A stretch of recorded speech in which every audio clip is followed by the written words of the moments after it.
प्रतिपाद्या जय जय स्वसंवेद्या आत्मरूपा।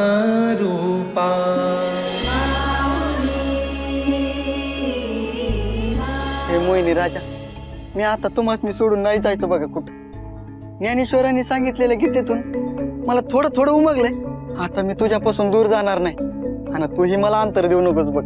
आओ, हे काय बोलताय तुम्ही? इथून जाणार नाही म्हणून गीता भाषेच्या आधी इथं आणि पुन्हा भाषा झाल्यावर इथंच 2 घास गिळायला तेवढं घरी येता, ते बी कशाला येता? थांबायचं की इथंच?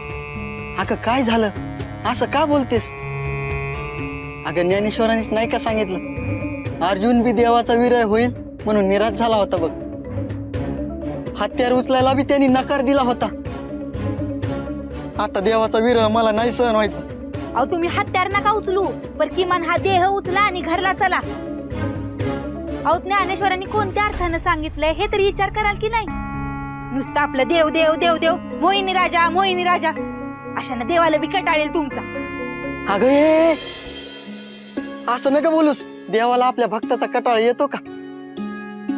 अगं आई आहे ती समजा जगताची, आणि आईला आपल्या लेकराचा कटाळा कसा येईल? येईल नाही तर काय, पाहुणा 4 दिवसासाठी आला तर बरा वाटतो, त्यापेक्षा जास्त राहिला तर त्याचा बी कटाळा येतो। अगं, हे मोहिनी राजाचं राऊळ म्हणजे परक्याचं थोडी आहे,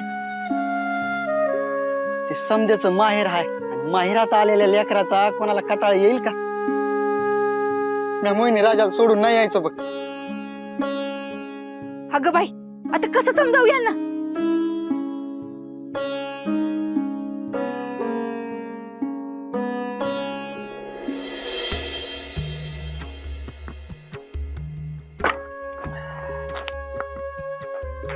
काका, आणा, मी दाखवतो तुम्हाला कसं करायचं ते। हो, दाखवतोच, दाखव दाखव।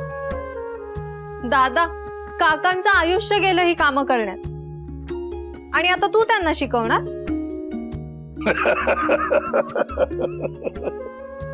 शिकवू दे, शिकवू दे। आयुष्याच्या एका टप्प्यावर आपलं वय, अनुभव सगळं विसरून जायचं असतं, आणि लेकरं सांगतील त्या वाटेनी चालत राहायचं असतं।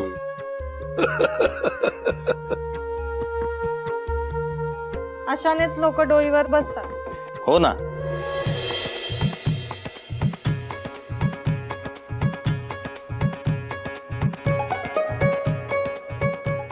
काय बोललीस मुक्ते?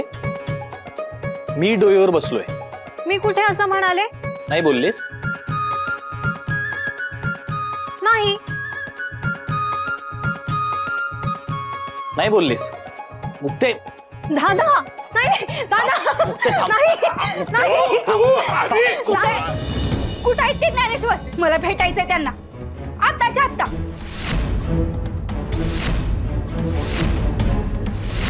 क्षमा करा, आम्ही आपल्याला ओळखलं नाही। आपण कोण? म्या ज्ञानेश्वरांच्या एका भक्ताची तर असलेली बायको आहे। म्हणजे आम्ही समजलो नाही। माई, आपण जरा बसून घ्या। मुक्ते, पाणी घे। तिथं माझ्या संसारावर पाणी फिरायची वेळ आल्या, त्या संसाराचं दान मागाय आले तुमच्याकडं।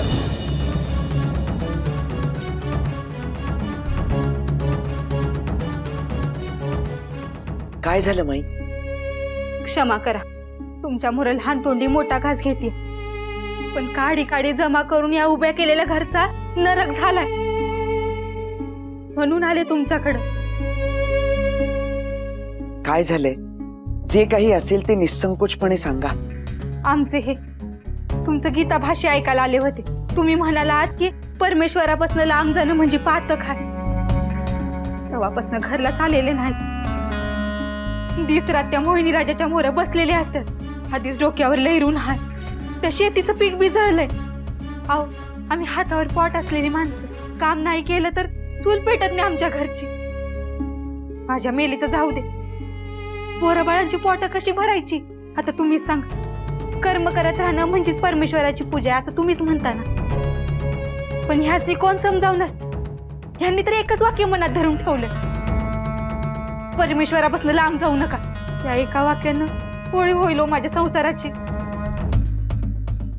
आई आई आई आई तू इथे आहेस वय? अरे पोरांनो, तुम्ही इथं कशा पायी आला सा? आजीजवळ बसून राहावा म्हणून सांगितलं होतं तुम्हासनी. तिला अशा अवस्थेत एकटं सोडून आलात? अशा अवस्थेत म्हणजे? माझ्या सासू लय आजारी आहे, दिसरात तळमळतीये. आणि हे तुमच्या पतींना ठाऊक आहे? होय, सख्खी आई आजारी आहे हे कळून बी काळजाला पाजर फुटला नाही त्यांच्या. त्यासनी वाटतंय की देव दुःख जाणतो आणि दूर करतो. दिसरा त्याच्या समोर बसून आहे, पर त्यासनी हे कळना झालंय की माणसाची प्रकृती ही मायेच्या स्पर्शानं सुधारते. आणि त्यांची माऊली त्यांच्या वाटेकडे आस लावून बसली आणि हे रावळात हालायला बी तयार नाहीत.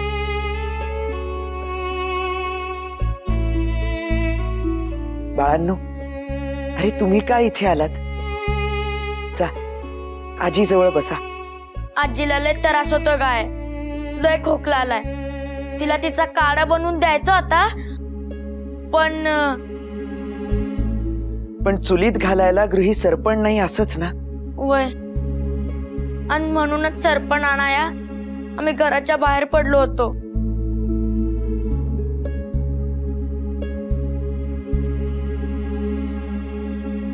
दादा, आमचे बाबा आमच्याकडे कवाच परत येणार नाहीत का?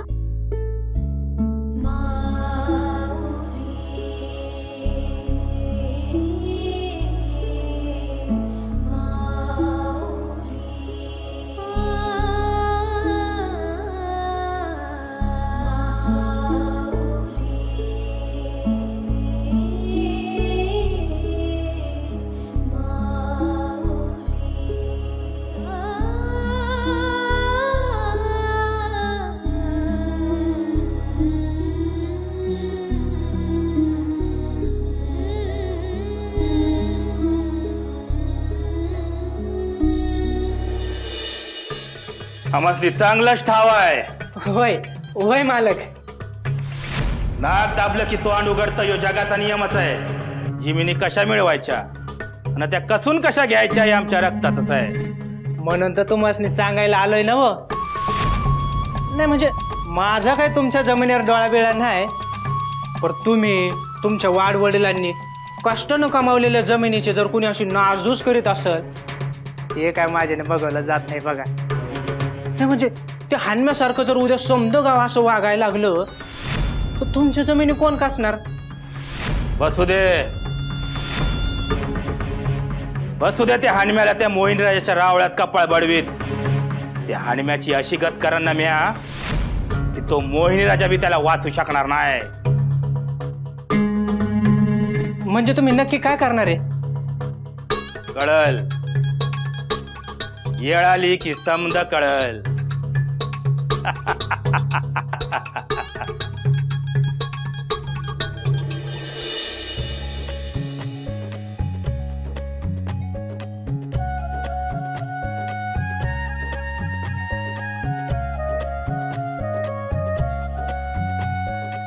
यमे, काय होतं तुझ्या हातात? काय नाही.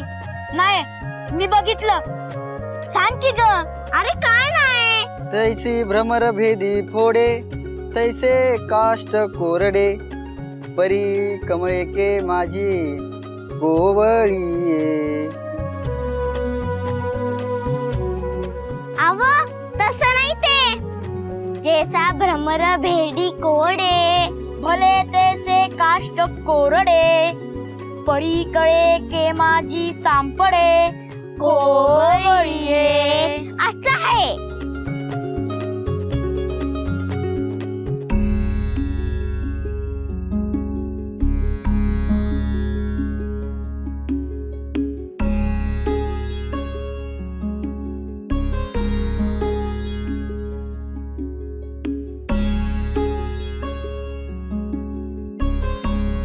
तुमच्या ध्यानी राहिलं सारं?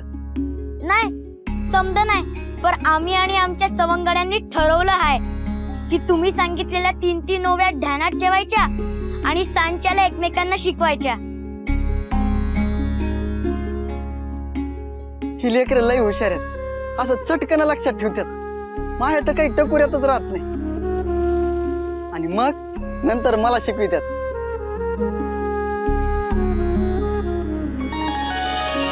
तुझसी अंतराय होईल, मग सांगे आमुचे काय उरेल, तेणे दुःखे हिये फुटेल, तुझ वीण कृष्णा. माऊली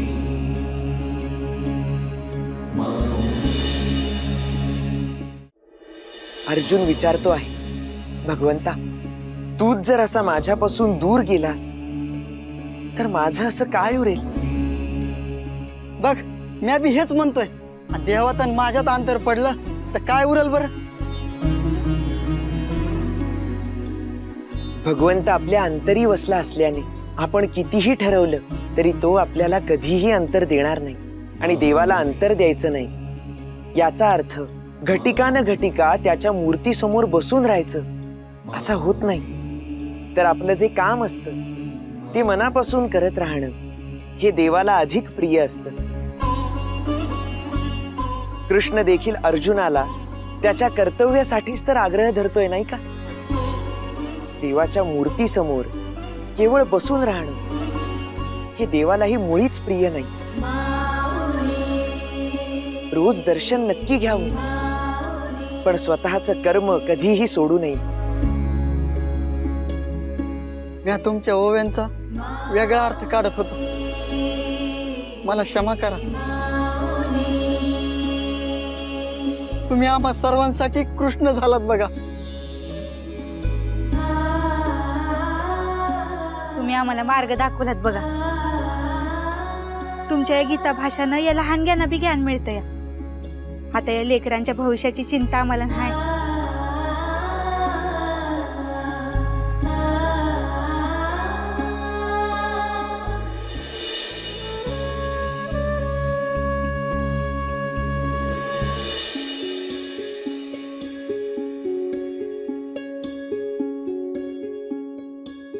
चिंताच मिटून जावी आणि आपणास ऐकतच राहावे इतके सुंदर भाष्य आपण करत आहात.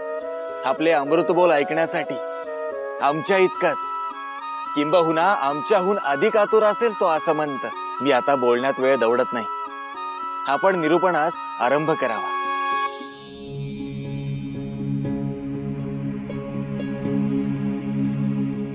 भक्तगण हो, आपण वाढत असतो ते आपल्या गुरुच्या छायेत. गुरु ही केवळ एक व्यक्ती नसून ही एक भावना आहे, आजन्म करण्याची साधन आहे, ज्याच्या रूपाने आपण मोहित होतो, ज्याचा सहवास आजन्म आपल्याला घडावा असं वाटतं. असा आपला पहिला गुरु कोण? मी सांगू? हो, अवश्य सांगा. भगवंत. पण म्हणजे नेमकं कोण?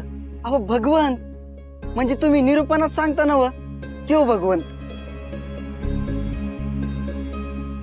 हो, पण या भगवंताची अनेक रूप आहेत. त्यातला कोणता भगवंत जो या मानवी देहाची साथ करतो, अंतर देत नाही, जीवन समृद्ध करतो?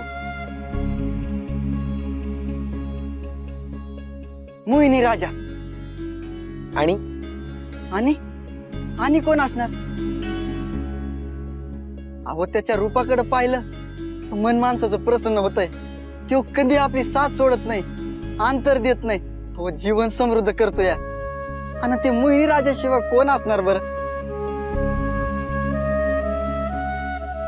माणसाचा सहवास ज्याच्या अस्तित्वातच भगवंताचा अंश आहे आणि संसारातून जातो तोच परमात्म्याचा मार्ग आहे.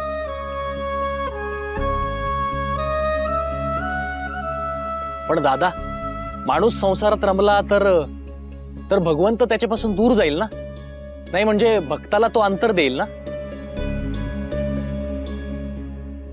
भगवंत भक्ताला तेव्हाच अंतर देतो जेव्हा भक्त त्याच्या जीवनातल्या साऱ्या कर्तव्यांपासून पळून जातो. आणि आपण सारे जाणतोच की भगवंत हा भक्तीचा भुकेला आहे. पण दादा, माणसं दिवस रात्र त्याची भक्ती करत राऊळातच बसून राहिले तर त्याला ते आवडणार नाही असं आहे का? त्याने तर तो आणखी आनंदी होईल ना. मुक्ते, अगं भक्ती म्हणजे सेवा, भक्ती म्हणजे माया, भक्ती म्हणजे नात्यातलं माणसा माणसातलं समर्पण. जसं राधेचं कृष्णाच्या ठाई होतं, लक्ष्मणाचं रामाचरणी होतं आणि पांडवांचं त्यांच्या कुळाप्रती होतं असं समर्पण. परंतु अर्जुनाला जेव्हा त्याच्या कर्तव्याचा विसर पडला तेव्हा भगवंत त्याच्या समोर असून सुद्धा ते त्याच्यापासून दूर जात आहेत की काय असं त्याला भासू लागलं. भगवंत आपल्याला अंतर देईल असं भय त्याला वाटू लागलं आणि भयभीत होऊन तो आपल्या रथातून खाली उतरला.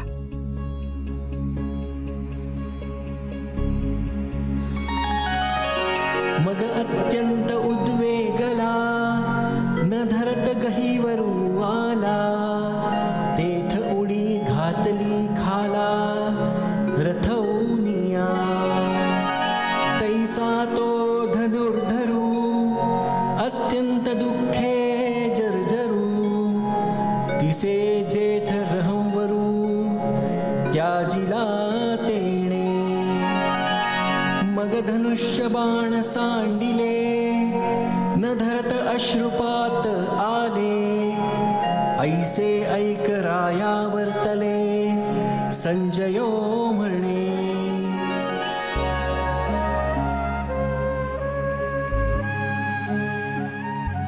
मग दादा पुढे काय झालं? पुढे अर्जुनाचा संभ्रम अजूनच वाढत गेला. भगवंत दूर जाईल की काय असा विषाद त्याच्या मनी निर्माण झाला. परंतु भगवंत दूर जाण्यासाठी त्याचं स्वतःच वर्तन कारणीभूत ठरतंय हे त्याच्या ध्यानी येत नव्हतं. आपण सर्व त्या भगवंताचे अंश आहोत आणि तो पूर्ण आहे. आपण अंशापासून पूर्णापर्यंत जायचं, पण कसं? निष्क्रिय होऊन, उदासीन होऊन, आपलं घर कर्तव्य सारं काही सोडून भगवान श्रीरामाने आपल्या वडिलांनी दिलेले वचन पूर्ण करण्यासाठी 14 वर्षाचा वनवास भोगला. राम जरी भगवंत असले तरी त्याने मुलाचं कर्तव्य पूर्ण केलंच ना.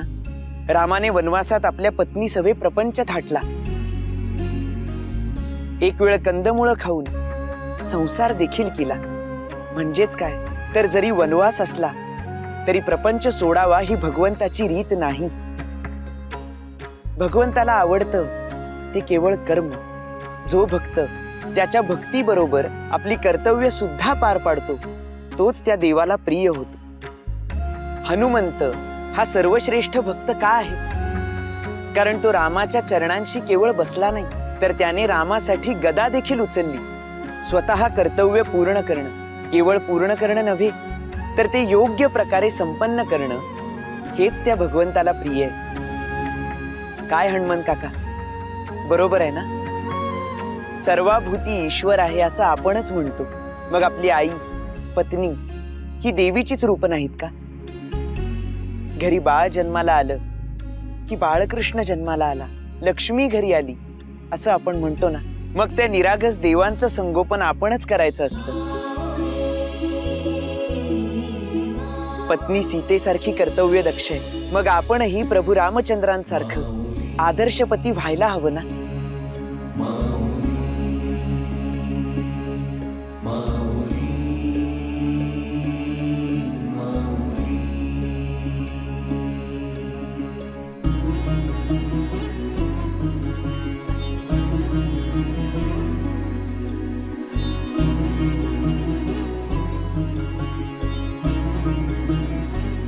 हो, उठा.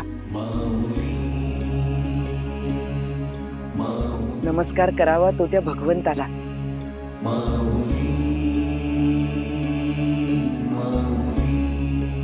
नाही अहो, भगवंताची खरी वाट तर तुम्ही आम्हाला दावली.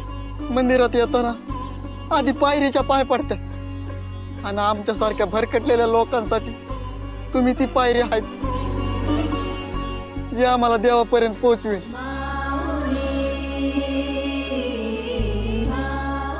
योग्य वाट दावली. आता चूक नाही व्हायची बघा. आता बघा माझा संसार कसा सुखाचा आणि चांगला करतोय ते. विश्वास आहे.